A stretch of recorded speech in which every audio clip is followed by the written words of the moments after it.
Aha te taima. Kua haurua I te whitu. Tai hoa.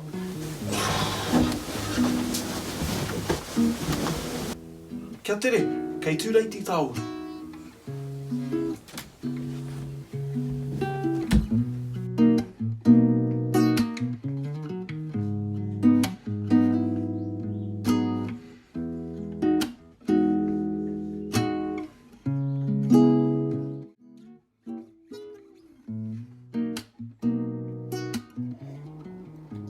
Hei, I rongo koe I te rū whenua I nā pō?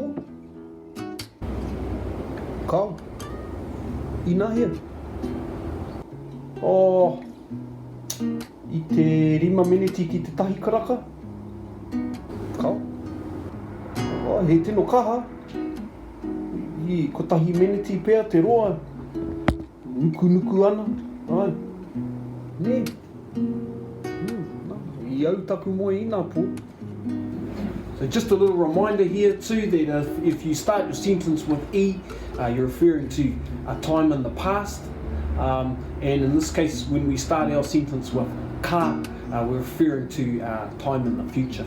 So E for past and ka for future. Ka ere koe ki te whutuporo a popo?